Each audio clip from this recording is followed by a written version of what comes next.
नमस्कार दोस्तों, स्वागत है आपके अपने YouTube चैनल संस्कृत अड्डा पर। दोस्तों, आज की जो वीडियो में हम करने वाले हैं आपका हरियाणा में जो टीचर एलिजिबिलिटी जो टेस्ट है टीजीटी पीटी वाला, जो आपका 2025 आप तो लग चुका है। आप सभी को नव वर्ष की शुभकामनाएं। आपका जो यहाँ पर नव वर्ष जो है ये आपके लिए बहुत अच्छा रहे और हम आशा करते हैं कि आपका जो यहाँ पर स्टेट वाला जो एग्ज़ाम है ये पहली बार में ही जो आपका क्लियर हो जाए, जो आपका फरवरी में होगा, फरवरी के 7 या 8 तारीख को। तो ये आपका जो है एग्ज़ाम होगा। अभी तक फ़िलहाल नोटिस तो नहीं आया है, लेकिन पहले जो यहाँ पर ये पता लगा था कि फरवरी के महीने में होगा 7 या फिर 8 तारीख को। तो यहाँ पर हम जो आपके एग्ज़ाम के लिए महत्वपूर्ण जो क्वेश्चन है आज की वीडियो में करने वाले हैं। और अगर आप हमारी से पहले वाली वीडियो को अगर आप देखना चाहते हैं तो इसे आप हमारे चैनल की प्लेलिस्ट में जाकर देख सकते हैं। तो अपने जो क्वेश्चन है उनको हम देख लेते हैं। और पहला हमारा क्वेश्चन है, निम्नलिखित में से किसकी वृद्धि संज्ञा नहीं होती है। अब यहाँ पर वृद्धि संज्ञा नहीं होती है, ये कौन से वाला है। इसमें अगर हम देखें तो ये जो ऑप्शन सी में दिया गया है ओ, इसकी वृद्धि संज्ञा नहीं होती है। और वृद्धि संज्ञा करने वाला सूत्र भी एग्जाम में पूछा जाता है, तो कौन सा है, वृद्धिरादेश, ये वाला सूत्र है। अ, आई और ओ, ये जो आए हैं आ, आई, औ, इनकी वृद्धि संज्ञा होती है। तो ये आप याद रखिएगा, वृद्धिरादेश से वृद्धि संज्ञा, वृद्धि रेचि से वृद्धि होती है। और ये जो ओ है इसकी वृद्धि नहीं होती, इसका गुण होता है।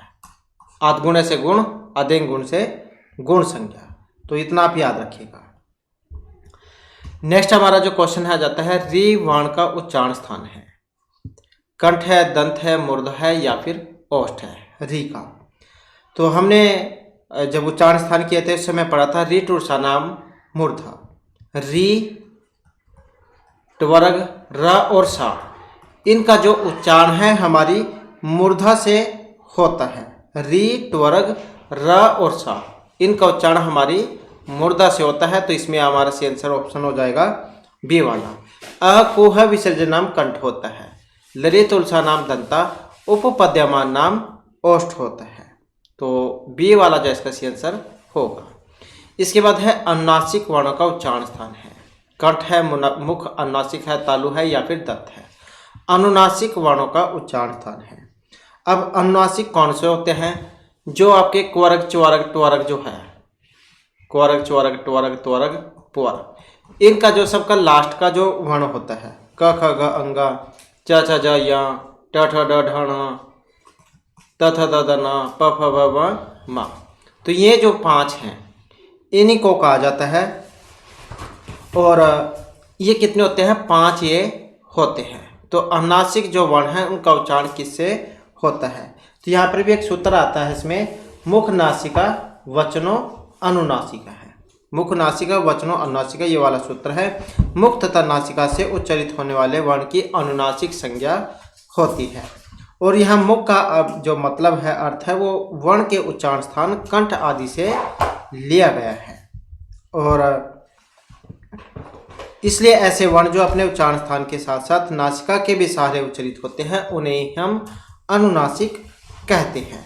तो ये अनुनासिक वर्ण होते हैं। यम गणना आप याद रखिएगा, 5 ये होते हैं। इसके बाद जाता है नेक्स्ट क्वेश्चन हमारा, क वर्ण का उच्चारण स्थान है। अब का जो है इसका उच्चारण होता है तो किससे होता है, अभी हमने बात ही की थी, अकुह विसर्जन नाम कंठ है। तो कंठ हमारा गला है, इससे इसका उच्चारण होता है। री टूर्सा नाम मूर्धा, लरी तुलसा नाम दंता, उपपद्यमान नाम ओष्ठ होता है। नेक्स्ट क्वेश्चन आ जाता है त्वरक। त वर्ग इसका उच्चारण स्थान है कंठ, दंत, तालु या मूर्धा। तो कौन सा है, हमने बहुत सारे क्वेश्चन कर भी लिए हैं, आपको याद भी हो चुके होंगे, क्योंकि एक ही महीना अब शेष है, आज 1 तारीख है। और अब आप देखते ही जो आपको बता दोगे कि कौन सा आंसर इसका होना चाहिए, क्योंकि हमने बहुत सारे क्वेश्चन जैन पर कर भी लिए हैं। तो त्वरक का उच्चारण स्थान कौन सा होता है, लिरी तुलसा नाम दंता, लिरी त्वरक, ल और सा, ल और सा, इनका जो उच्चारण है ये हमारे दांत से होता है। अगला क्वेश्चन आ जाता है, वर्गों के पंचम वर्ण का उच्चारण स्थान है। तालु, नासिका, कंठ या मूर्धा। तो जैसे कि अभी हमने बात की थी, जो वर्ण जो होते हैं उनका लास्ट का जो वर्ण है क्वर्ग चवर्ग टवर्ग त्वर्ग पोर्ग में, तो उसे ही जाई यम गणम अर्थात नासिका से होने वाला वर्ण कहा जाता है। तो यहाँ से भी आप समझ गए होंगे, पंचम वर्ण मतलब पांचवा वर्ण। तो ये नासिका जो हमारी नाक, इससे इसका उच्चारण होता है यम गणना नाम नासिका। नेक्स्ट हमारा क्वेश्चन आ जाता है ऊष्म वर्ण नहीं है। अब ऊष्म वर्ण इनको क्या है, सलवर्ण भी कह देते हैं, आपने देखा भी होगा कई जगह लिखा हुआ सलवर्ण। तो सलवर्ण भी जो इनको हम कह देते हैं। तो और तो कौन यहाँ पर नहीं है, अब नहीं में पूछा गया है, तो वो कौन सा है, ये वाला या अलावा इनको अंतस्थ वर्ण भी कहा जाता है। और इसके अलावा जो अर्ध वर्ण जो है वो भी इनको कहा जाता है। इसके बाद आ जाता है अगला क्वेश्चन हमारा। क्वेश्चन है स्पर्श व्यंजन नहीं है, क या प ट। अब नहीं है वो कौन सा, स्पर्श वर्ण कौन सा होता है, इनको स्पृष्ट वर्ण भी कह देते हैं, कादों में अवसाना भी इनको कह देते हैं। तो इसमें अगर हम देखें तो ये जो ऑप्शन सी में है ये वाला नहीं है, क्योंकि ये आपका अर्ध स्वर अंतस्थ जो वर्ण है उसके अंतर्गत ये आता है। नेक्स्ट आ जाता है ओकार। इस वर्ण का उच्चारण स्थान है तालु, कंठोष्ठ, कंठ या कंठ तालु, कौन सा है ओकार का उच्चारण स्थान की बात करें तो इसमें ऑप्शन रहेगा सी वाला। तो कंठ और ओष्ठ, इससे होता है ओदयितो कंठोष्ठम, ओ और औ इनका उच्चारण हमारे कंठ और ओष्ठ से होता है। नेक्स्ट आ जाता है त्वर्ग। इसका उच्चारण कौन सा है, कंठ है, दंत है, तालु है या फिर ओष्ठ है, तो कौन सा है त्वर्ग, ललित तुलसा नाम दंत है। तो किससे होगा, हमारे दांत से इसका उच्चारण होता है। अब आपने एकदम से देखते ही पहचान जाना है कि कौन सा सही आंसर हमारा हो सकता है, क्योंकि अब हम रिवीजन ही करेंगे, क्योंकि हमने जो है सिलेबस भी अपना कंप्लीट कर लिया है। इसके अलावा जो बेसिक की शायद प्रैक्टिस सेट भी जो हमने कंप्लीट कर ली है, तो हम साथ में प्रैक्टिस सेट भी करते रहेंगे और साथ में जो आपकी रिवीजन है सिलेबस की वो भी होती रहेगी। तो क्वेश्चन है यहाँ पर कालिदास है, कालिदास है। काली जो देवी है उसकी उपासना की थी, इसी कारण से इनको कालिदास कहा गया है। इस उत्पत्ति में कालिदास के नाम में काली शब्द के अंतिम दीर्घ ई को हर्षव ई निम्न में से किस सूत्र के द्वारा हुआ है, क्योंकि यहाँ पर तो इसमें दीर्घ ई है और होनी इसमें हर्षव वाली है। तो दीर्घ ई को हर्षव ई करने वाला सूत्र की थी हर्षवश ई च गण दितचा या गयापो संज्ञा छंसो बहुलम, कौन से वाला है। तो इसमें हम देखें तो ये जो ऑप्शन सी में है गयाप है संज्ञा छंसा बहुलम, ये वाला सूत्र है जो इसमें लगा है। तो काली के अंतिम दीर्घ ई को हर्षव जो है इसके द्वारा होगी, उसके बाद फिर कालिदास रूप ये बनता है। महर्षि कालिदास 7 नाटक जो इन्होंने लिखे थे, 7 काव्य हैं, 3 नाटक हैं, 2 गीति काव्य है, 2 महाकाव्य हैं। इसके बाद है पवर्ग। पवर्ग जो है इसका उच्चारण स्थान है कंठ है, मुर्दा है, दंत है या ओष्ठ है। तो किससे होता है प का, उपपद्यमान नाम ओष्ठ, उ और पवर्ग इनका जो उच्चारण है तो हमारे ओष्ठ होठ, तो इनसे इनका उच्चारण होता है। इसके बाद है स्पर्श वर्ण। जो स्पर्श व्यंजन है इनके वर्ग हैं 2, 4, 5 या 3। अब ये तो पता ही है, स्पृष्ट स्पर्श वर्ण को कह देते हैं, का से लेकर माँ तक जो होते हैं 25 होते हैं, का से लेकर माँ तक के। तो इनके वर्ग हैं। अब वर्ग पूछ लिया गया है यहाँ पर, वर्ग कितने होते हैं, तो 25 होते हैं इनके, और कितने होते हैं 4। तो कोरग, चौरग, टोरग, तोरग, पोरग, 1, 2, 3, 4, 5। तो कितने वर्ग हैं 5। कोरग, चौरग, टोरग, तोरग, पोरग कितने होते हैं 5, 5 5 25, क्योंकि प्रत्येक में 5 होते हैं, क ग ग अंगा, तो ऐसे 5 है, 5 5 25, का से लेकर माँ तक ये 25 होते हैं। इसके बाद है निम्नलिखित वर्णों में से किस वर्ण का उच्चारण स्थान दंत ओष्ठ है। तो हमारे दांत और ओष्ठ इससे उच्चारण होता है। अब इनमें से कौन सा है, तो इसमें अगर हम देखें तो ये जो ऑप्शन ए में आया है वह, तो इसी को होता है वकारस्य दंत ओष्ठम, वह का उच्चारण स्थान दंत और ओष्ठ से होता है। नेक्स्ट आ जाता है क। अब जो ग है इसका व्यंजन है अंतस्थ, स्पर्श, ऊष्म या सुक्त व्यंजन, कौन सा है ग का। तो क ख ग स्पर्श अर्थात स्पृष्ट व्यंजन जो उसके अंतर्गत ये आते हैं। और उसम अर्थात जो सल है, स हा, ये वाले। और सुक्त व्यंजन, सुक्त कौन से होते हैं? जैसे हम क्षा लिखते हैं तो क और श इनके मेल से बनता है क और श, क्ष। त्र है, त और र इनके मेल से बनता है त्र। नेक्स्ट आ जाता है अंतस्थ वर्ण है। अब अंतस्थ यहाँ पर कौन से हैं? तो कौन से वाला है अंतस्थ वर्ण? ये वाला, य र ल, तो यह है अंतस्थ वर्ण। नेक्स्ट क्वेश्चन आ जाता है उसम वर्ण। अब उसम कौन से हैं? हमने अभी पढ़ा सलवर्ण, तो स ह, ये वाले सलवर्ण हैं। कितने होते हैं? कई बार ये भी आ जाता है कि उसमें व्यंजन कितने होते हैं, संख्या पूछ ली जाती है 1 2 3 4 5, तो ये 4 है, स ह। क्योंकि एग्जाम जो होता है उसमें क्वेश्चन को घुमा फिरा कर भी पूछ लिया जाता है। अगला क्वेश्चन आ जाता है अभ्यंतर प्रयत्न। हमने पढ़ा था प्रयत्न कितने प्रकार के होते हैं? 2 प्रकार के। तो कितने होते हैं? 2। अब एक होता है अभ्यंतर प्रयत्न, एक होता है अभ्यंतर और एक होता है बाह्य। अभ्यंतर 5 है, बाह्य 11 होते हैं। अब जो अभ्यंतर 5 है और बाह्य 11। नेक्स्ट आ जाता है महेश्वर सूत्रों में निम्न में से कौन सा वर्ण सूत्रांत में 2 बार प्रयोग हुआ है? वेरी वेरी इंपॉर्टेंट तो क्वेश्चन है ये। महेश्वर सूत्र जो आपके आयुन रिलीक वाले जो है 14 जो होते हैं, जो महेश्वर जो है बता भगवान शिव के डमरू से जो निकले थे, उनको कह देते हैं महेश्वर सूत्र। अब कौन सा वर्ण है जो सूत्रांत में 2 बार प्रयोग हुआ है? अब 2 बार आया है, वो कौन से वाला है? तो ये जो अणा जो है ये 2 बार प्रयोग में आया है, ऐ उण और लम। ऐ उण लम, ये 2 बार इसमें आया है। और ल च और सा, ल च और सा ये 1 बार प्रयोग में आए हैं। नेक्स्ट है क्ष। जब हम इसको बोलते हैं उससे भी हम समझ सकते हैं कि कौन सा होगा इसमें। क्ष सुक्त वर्ण है। क और स अभी हमने बात ही की थी ऊपर, तो क और स इनके मेल से बनता है क्ष, सुक्त वर्ण को कह देते हैं। जैसे ज्या है, ज्ञ है, ज और या के मेल से बनता है। त्र त र के मिलने से बनता है। स्र स और र के मिलने से बनता है। नेक्स्ट क्वेश्चन आ जाता है हमारा अंतस्थ वर्ण है। यहाँ पर अंतस्थ है, अब कौन सा है अंतस्थ? अभी हमने बात ही की थी।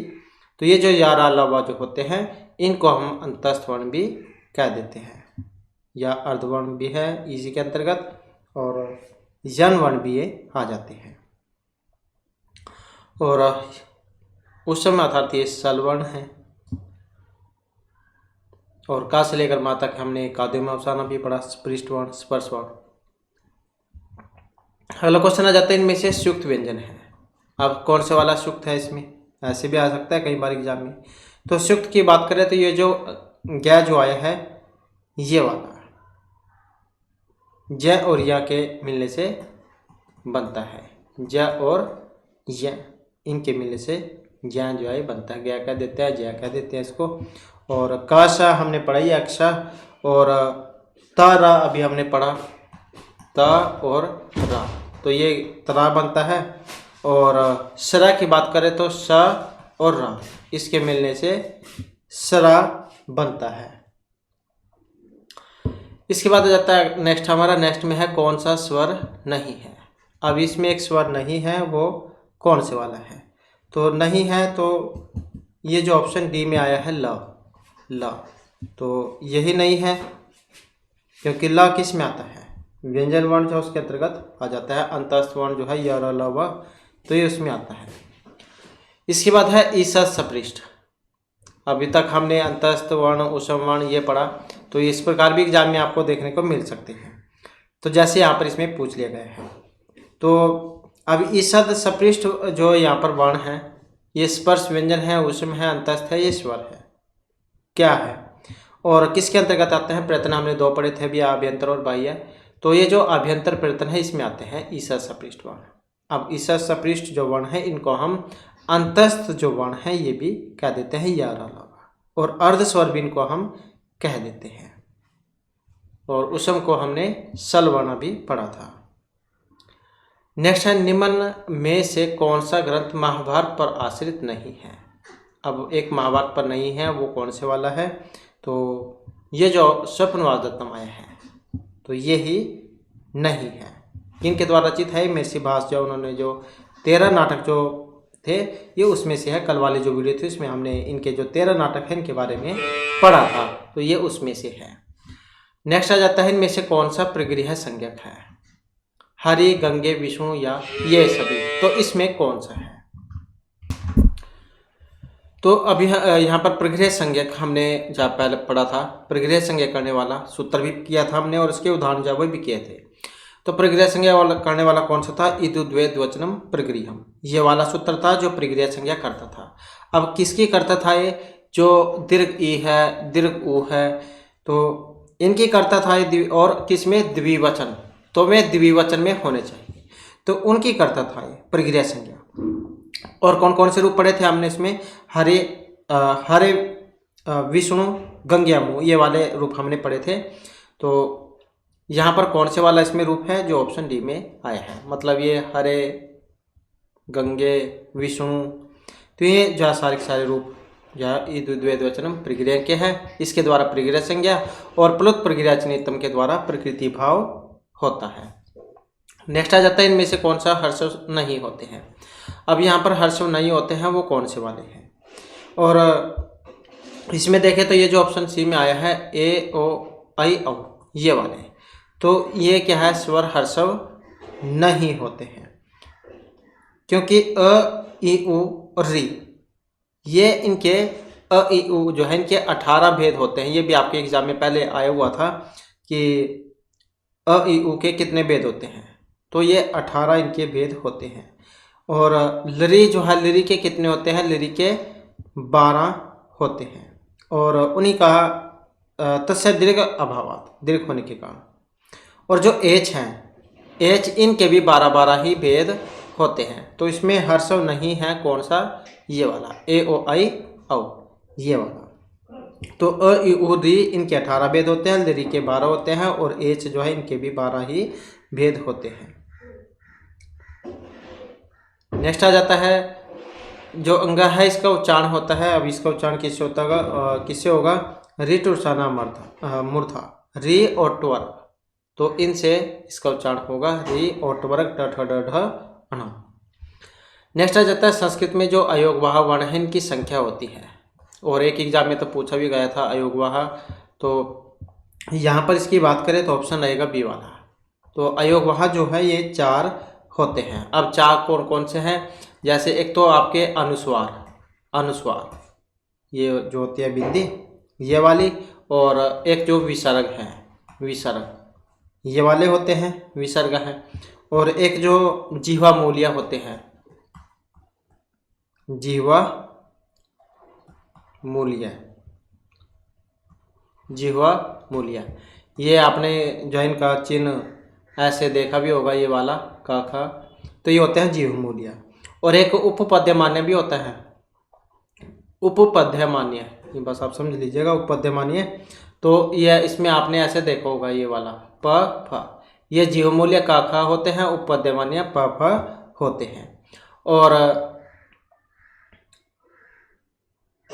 तो अनुस्वार, विसर्ग, जिह्वमूल्य और उपपद्यमान्य, ये दोनों एक ही हैं।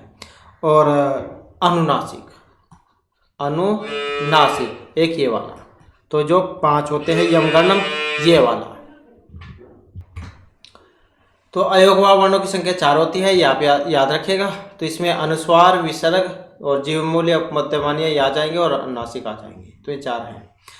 इसके बाद आ जाता है नेक्स्ट हमारा, और नेक्स्ट जो क्वेश्चन है, संस्कृत में जो अयोगवाह वर्ण है, ये हो गया, कौन से स्वर हर्षव नहीं होते हैं। तो हर्षव नहीं होते हैं वो कौन से हैं, री है, लरी, उ या ओ, वेरी वेरी इंपॉर्टेंट यहाँ पर क्वेश्चन भी है, क्योंकि इस प्रकार के क्वेश्चन जाए एग्जाम में और जा देते हैं।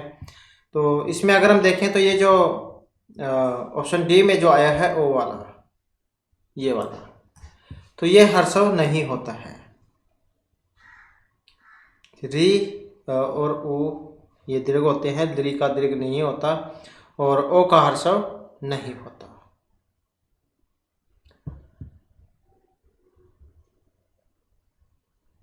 नेक्स्ट आ जाता है महेश्वर सूत्र।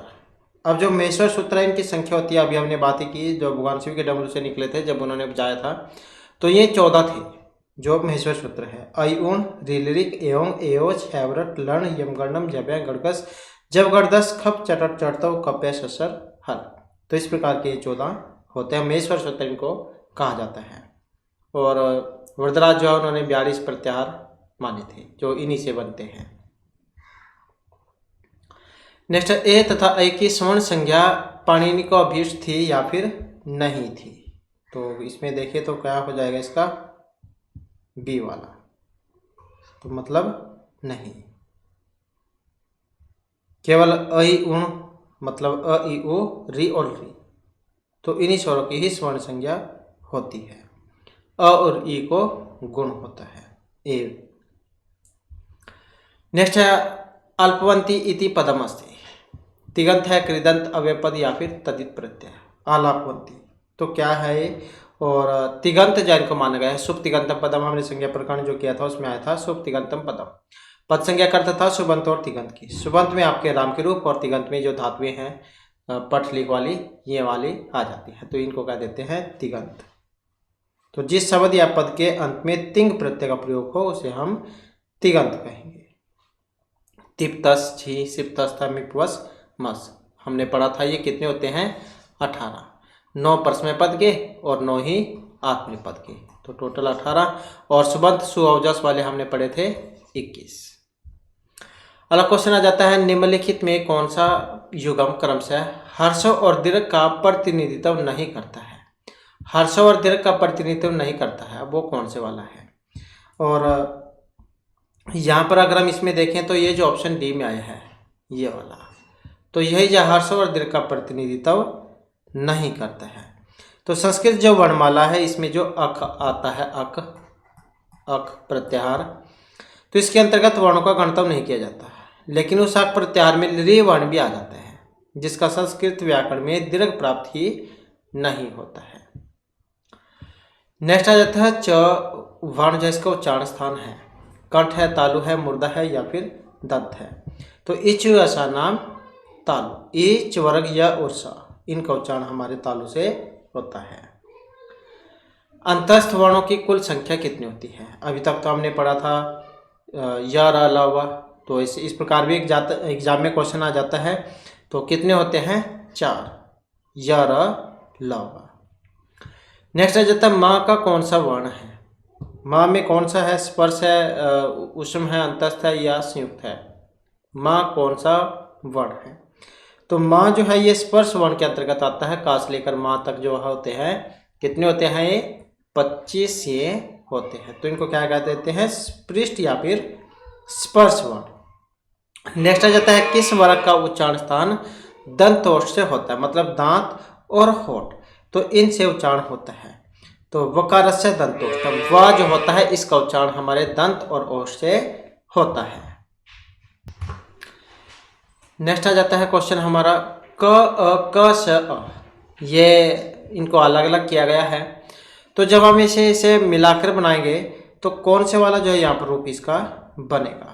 क और श सुक्त वर्ण है, अक्षा बनता है और आ, कक्षा। तो क अ क श अ क्या बनेगा, कक्षा जो है यहाँ पर इसका रूप ये बनेगा। नेक्स्ट आ जाता है अंग एवं आ, इनकी संज्ञा होती है। वेरी वेरी इंपॉर्टेंट क्वेश्चन है, दीर्घ, अयोगवाह, गुण या वृद्धि। तो अंग और आह इनकी कौन सी संज्ञा होती है, तो इनकी क्या है, ये क्या है, अयोगवाह जो है उसके अंतर्गत ये आते हैं, क्योंकि इनकी योग्यता संज्ञा में न के बराबर या सार्थक हीन होती है। जबकि अन्य अत एंग च गुण स्यात्, गुण संज्ञा अदेंग गुण सूत्र के द्वारा होती है। आद गुण ऐसे गुण होता है। वृद्धि रेचि से वृद्धि और वृद्धि रादेश से वृद्धि संज्ञा होती है। तो अह और अ जो है इनकी क्या कौन सी संज्ञा है, तो ये अयोगवाह जो है इसके अंतर्गत मानी गई है। इसके बाद है अ के कितने भेद होते हैं, वेरी वेरी इंपॉर्टेंट है। पहले जो एग्जाम हुआ था आपका स्टेट वाला उसमें भी इस प्रकार का क्वेश्चन आया हुआ था। तो आ के कितने भेद होते हैं, तो इसमें देखें तो यहाँ पर ऑप्शन आएगा बी वाला। तो जो है इसके कितने भेद होते हैं? 18 इसके भेद होते हैं। तो ये 18 हैं। नेक्स्ट आ जाता है भागों वाले तालु आदि स्थानों में जो अच ऊपरी भाग से बोला जाए उसकी संज्ञा होती है। तो कौन सी होगी उसकी? ऊंचे ही उदात है। ये हमने संज्ञा प्रकरण जो किया था, तो ऊंचे उदात है। तालु आदि स्थान के ऊपर के भाग से जिसकी संज्ञा होगी, उच्चारण होगा, तो उसे ऊंचे उदात है। और इसी प्रकार से नीचे अनुदात है। निचले भाग से जिसका उच्चारण होगा उसे नीचे ही उदात है, ऊपर के भाग से होगा ऊंचे उदात है। तो भागों वाले तालु आदि स्थानों से जो अच ऊपरी भाग से जिसका उच्चारण होगा उसे हम उदात कहेंगे। अगर यहाँ पर ऊपर की जगह नीचे होता, नीचे के भाग से जिसका उच्चारण होगा उसे हम अनुदात कहते हैं। तो ऊपर है यहाँ पर दिया हुआ, तो उसे ऊंचे उदात है। सूत्र आपने याद रखना है। जो ये इसमें जो है संज्ञा प्रकरण, तो उसमें आता है। इसके बाद है री वर्ण।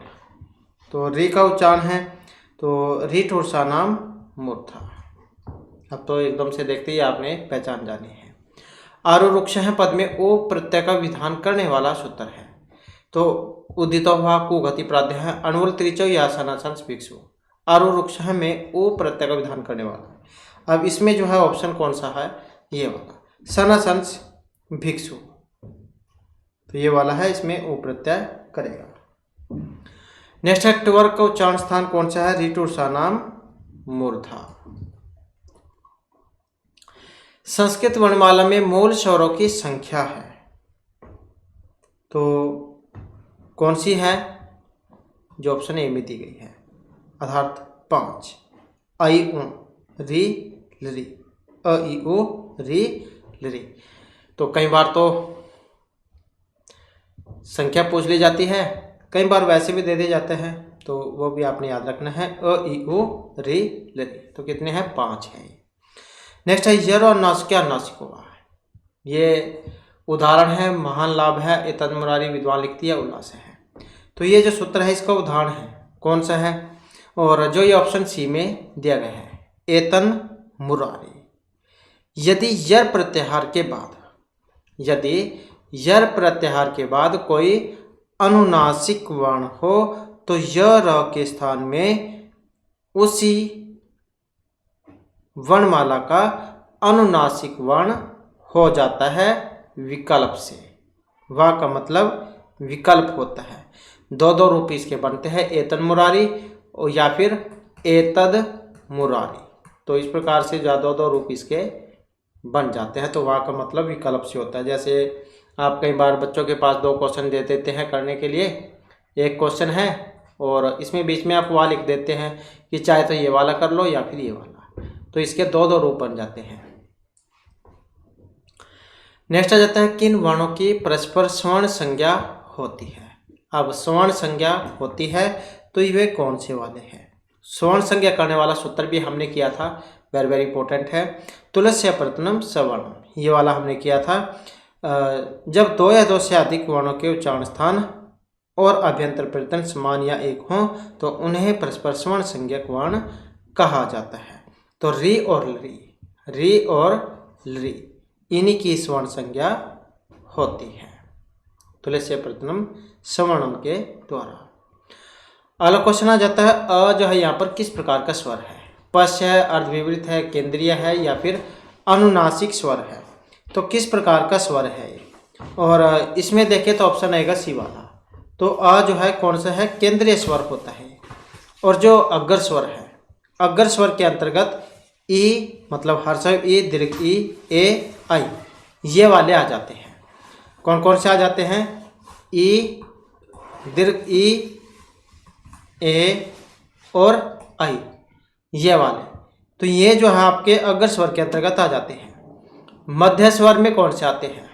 कई बार मध्य के बारे में पूछ लिया जाता है। तो मध्य स्वर की बात करें तो इसमें अ और आ, ये वाले जो है मध्य स्वर आ जाएंगे।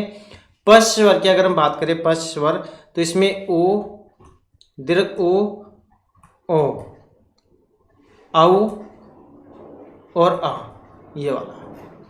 तो ये जो आपके पश्च स्वर में आ जाएंगे। तो अ जो है ये केंद्रीय स्वर के अंतर्गत आता है, ये आप याद रखिएगा। इसके बाद प्रत्येक आदि में स्थित च्वर्ग और ट्वर्ग की संज्ञा करने वाला जो सूत्र है वो इनमें कौन सा है? तो कौन सा सूत्र है? वेरी वेरी इंपॉर्टेंट है, पहले एस्टर के एग्जाम में आए हुए बताइए। तो प्रत्येक आदि में स्थित च्वर्ग और ट्वर्ग की संज्ञा करने वाला सूत्र कौन सा है? ये वाला चूटू। तो वैसे भी याद रख सकते हैं आपकी चू टू, यहाँ से भी चू टू याद रख लो, च्वर्ग ट्वर्ग, वैसे नहीं अगर आप इसको याद रख सकते हैं। उपदेश के अंतिम होने वाला हल इत्संज्ञक होता है, हलंतम जो उत्तर है जो।